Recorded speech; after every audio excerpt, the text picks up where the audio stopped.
Nandito nga tayo sa Boss Mac DIY Ramen Express, Lucena. Sa wakas natagpuan ko na rin to. Sobrang layo pala nito, sa kabilang kanto pa. So hindi na ako nagdalawang isip para kumain dito. At ito nga yung mga ramen nila na available. Ito nga yung pinili ko. Mas favorite ko talaga itong cheese na to. At ito yung mga pandagdag sa ramen para mas lalong masarap.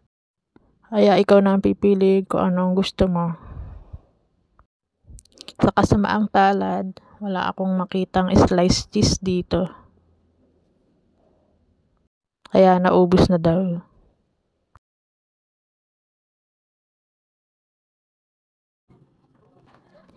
Over the counter, may itlog dito, hilaw at luto. Siyempre, kukuha din ako ng drinks.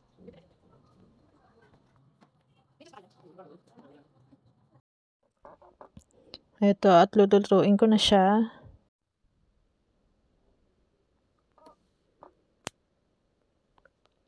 At ito, lalagyan ko nga ng tubig dahil hindi automatic ang kanilang lutuan na maglalabas ng tubig.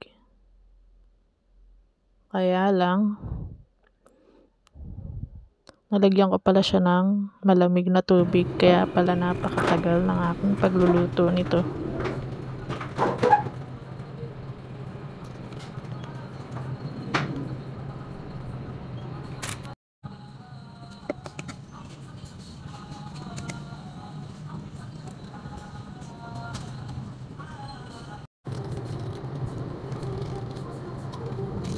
Malapit na siguro maluto ito. Nakakagutom nga at natagalan akong pagluluto na rin.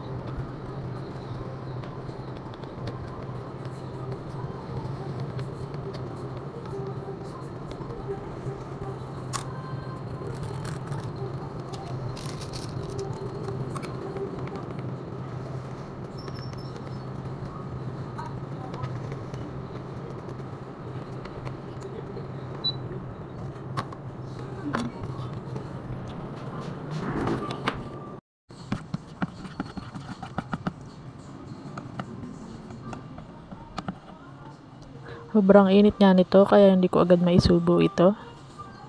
Hipan-hipan lang.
At bubuksan ko na nga itong parang Yakult na ito.